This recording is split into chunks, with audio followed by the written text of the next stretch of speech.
2014, a cyclist in Waukesha, Wisconsin, made a discovery that would shock the world.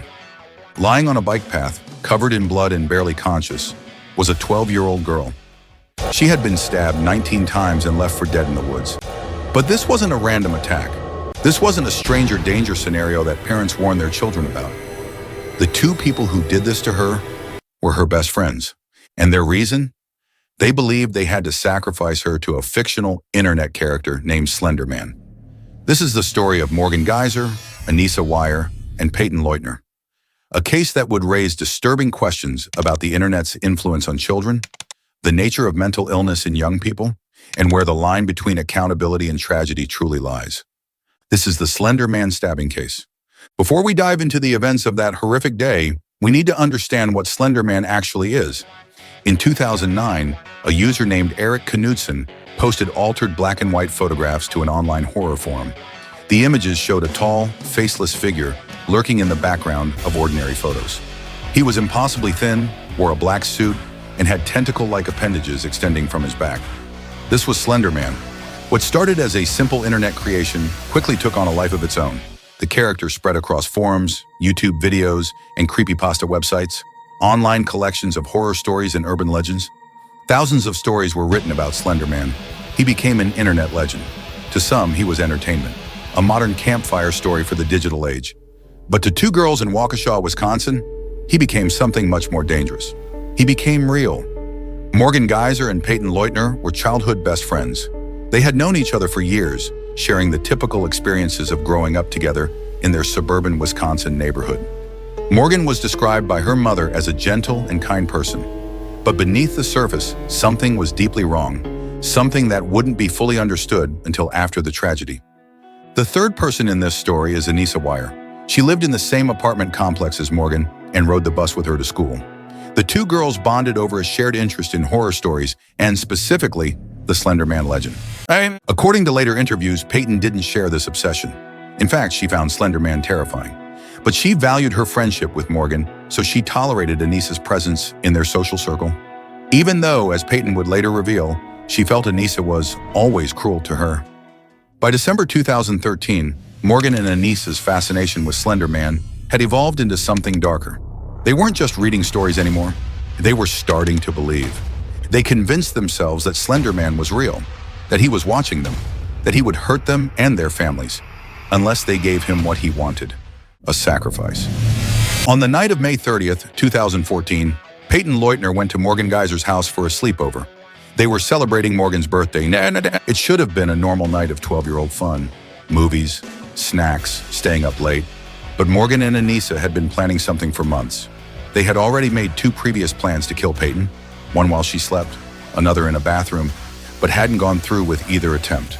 This time would be different. The next morning, the three girls decided to go for a walk to a nearby park. Payton's mother didn't think anything of it. As she later said, "It's just a walk." It's in Waukesha. What bad stuff happens in Waukesha, Wisconsin? The girls walked to David's Park, a wooded area with trails and nature paths, a place where children played, a place that should have been safe. What happened next would change all of their lives forever. In the woods, Anissa suggested they play hide and seek. She told Payton to lie down on the ground and cover herself with sticks and leaves, supposedly to hide. But it was a trick. As Payton lay on the ground, trusting her friends, Morgan Geyser began stabbing her 19 times, in the arms, the legs, the torso. Anissa Weier watched and encouraged Morgan to continue. Payton later recalled asking, "I trusted you, how could you?" But the attack didn't stop.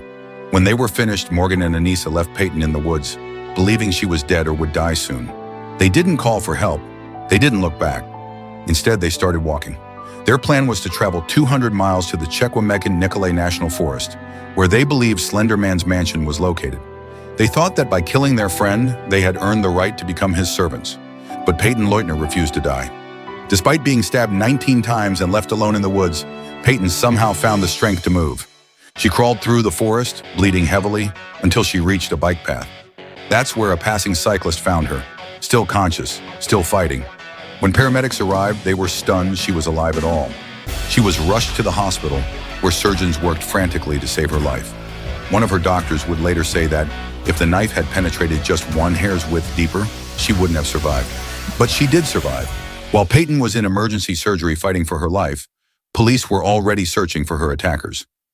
5 hours after the stabbing, officers found two 12-year-old girls walking along Interstate 94, about 5 miles from the crime scene. They were carrying a backpack. Inside that backpack was the knife. Morgan Geyser and Anissa Weier were taken into custody, and what they told police during their interrogations would shock even seasoned detectives. In the police station, Morgan and Anissa were separated and questioned. Their stories were consistent. They explained matter-of-factly that they had stabbed Payton to prove their loyalty to Slenderman. They believed he was real. They believed he was watching them. They believed that if they didn't kill their friend, Slenderman would harm their families.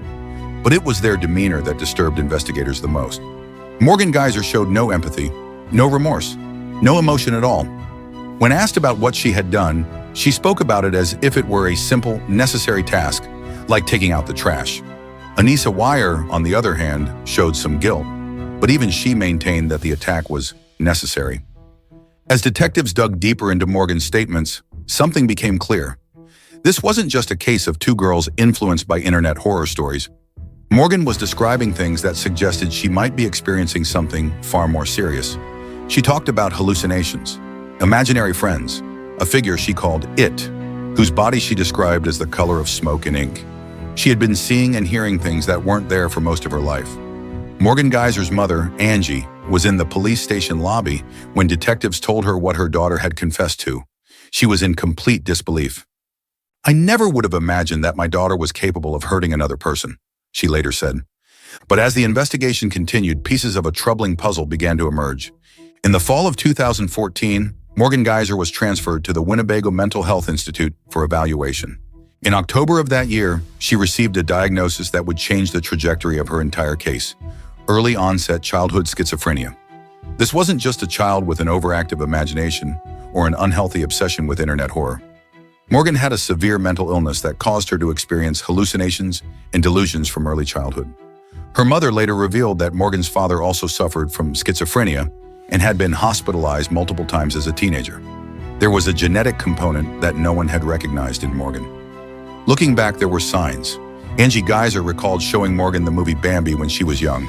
They were worried she'd be devastated when Bambi's mother died. Instead, Morgan had no reaction at all. She simply said, "Run, Bambi, run!" She struggled to connect with peers. She had imaginary friends named Maggie and Sev, who she believed were real. She saw colors melting down walls, but Morgan had learned to hide her symptoms. She knew her experiences weren't normal, so she kept them secret, even from her parents. For over a year after the stabbing, Morgan remained in jail without proper treatment. She continued to believe she could communicate with Slender Man and even Lord Voldemort from Harry Potter.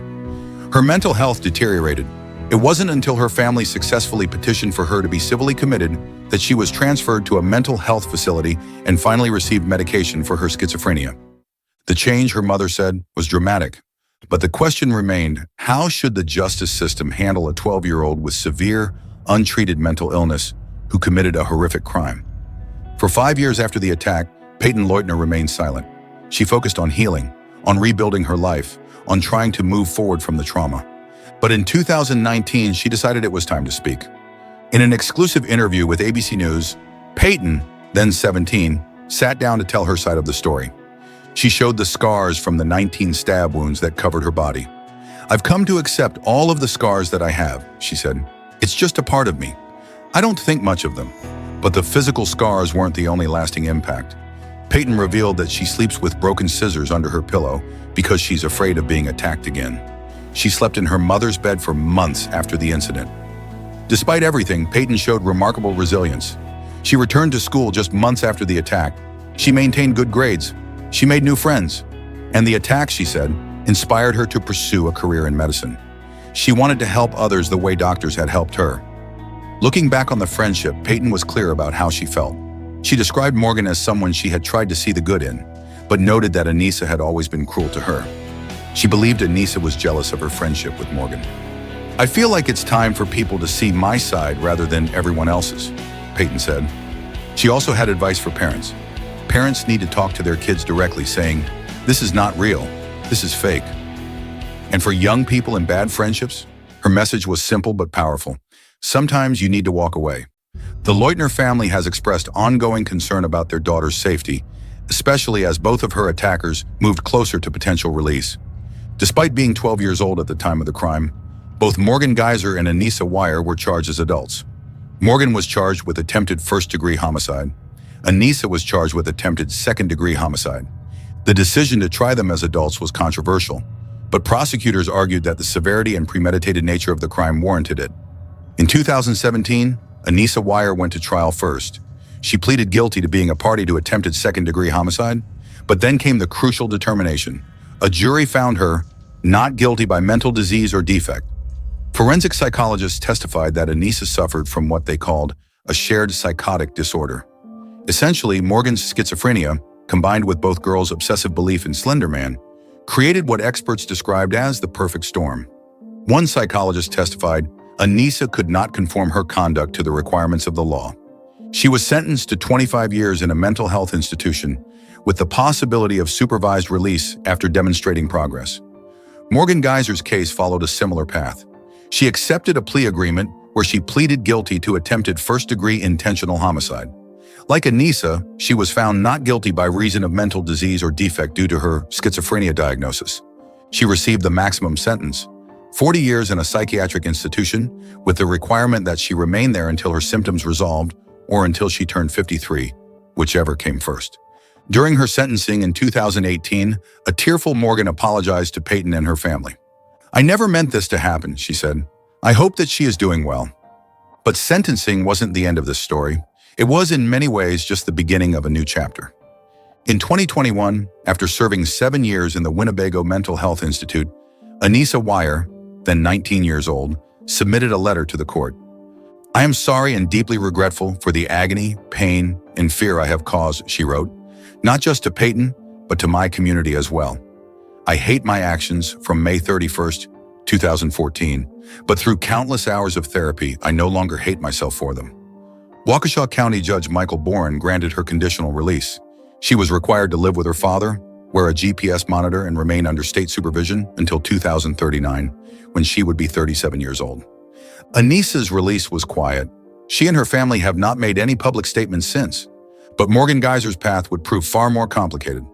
Morgan Geyser remained at the Winnebago Mental Health Institute for nearly 7 years.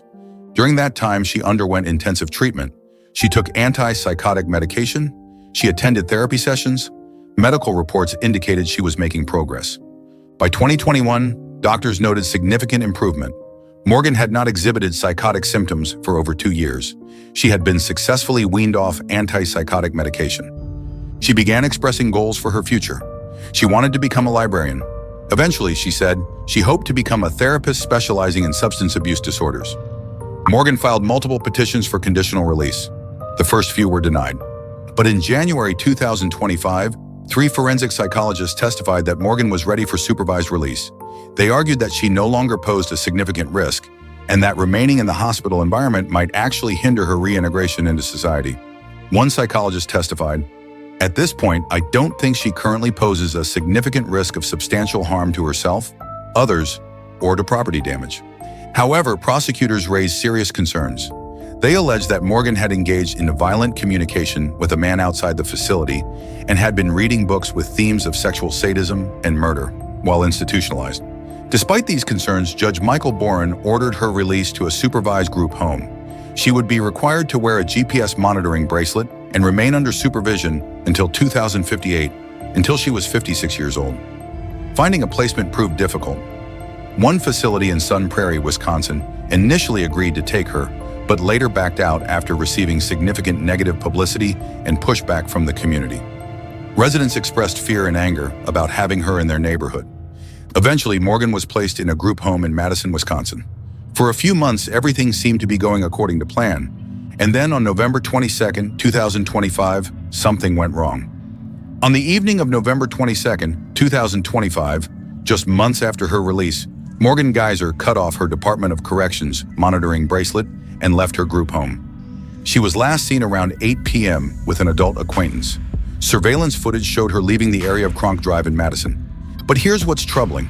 The group home didn't notify law enforcement until 7:46 the next morning. That means Morgan had a nearly 12-hour head start.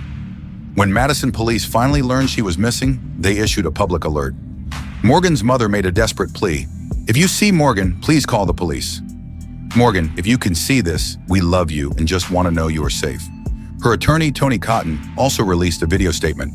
Obviously, it's in her best interest to turn herself in immediately and not continue with this course of action. Meanwhile, the Leutner family was notified of Morgan's disappearance. They released a statement saying they were working closely with local law enforcement to ensure their continued safety. A manhunt began. For over 24 hours, Morgan Geyser's whereabouts were unknown. And then, late on November 23rd, police received a tip. Morgan had been spotted at a truck stop in Posen, Illinois, a small town about 25 miles south of Chicago. She was with another adult. Both were taken into custody. At 10:34 p.m., Madison police confirmed Morgan Geyser had been apprehended. As of now, the details surrounding Morgan's escape are still unclear. Why did she cut off her bracelet? Was this a spontaneous decision or was it planned? Who was the adult she was with? Did that person assist her in leaving? Her attorney has stated that anyone who assisted her will be prosecuted to the fullest extent of the law. Legal experts say that Morgan's conditional release will almost certainly be revoked. She'll likely be returned to institutional care, and it could be years before she's considered for release again.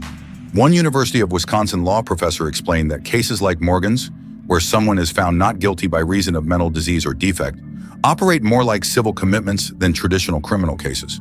The goal is to restore their competency, he said. We're still in a therapeutic, not a punitive environment. But he also noted, violating or removing a GPS monitoring device will typically result in the court revoking your release and issuing a warrant.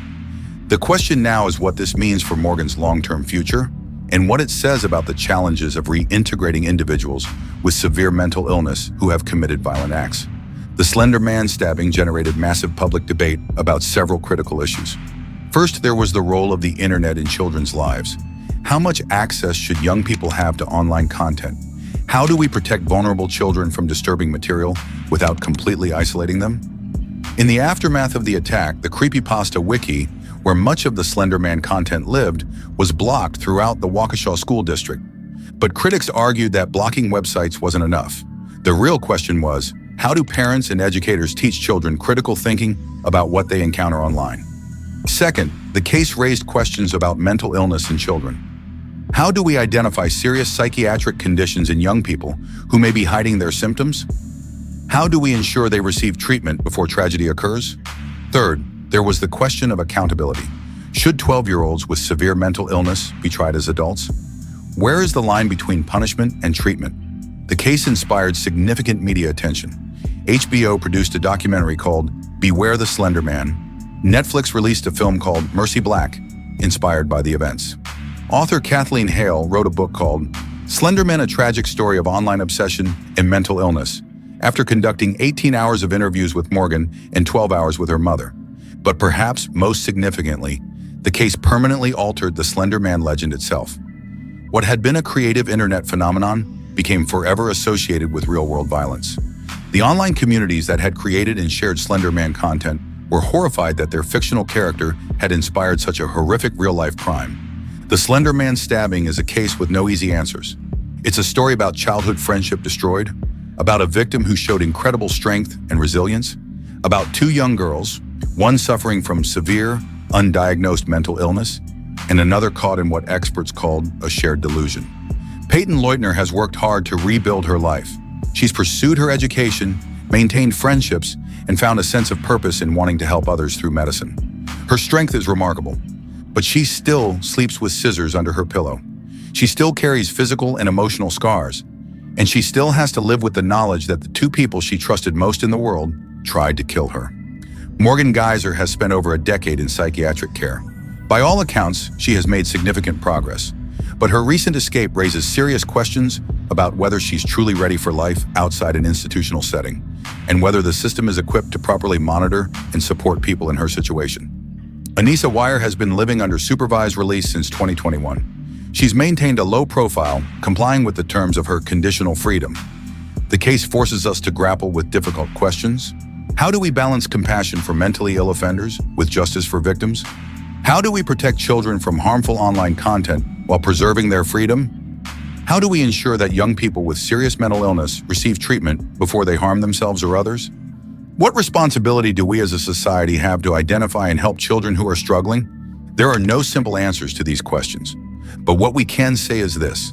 The Slender Man stabbing is a tragedy that affected everyone involved. Payton Leutner, Morgan Geyser, Anissa Weier, their families, their community. It's a case that reminds us that the internet is not a separate world from reality, it's an extension of it. What happens online can have very real consequences.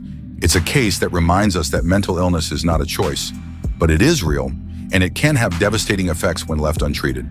And it's a case that reminds us that 12-year-olds, despite their physical appearance, are still children. Children who need guidance, support, and sometimes intervention. The Slender Man stabbing happened over a decade ago, but its implications are still being felt today.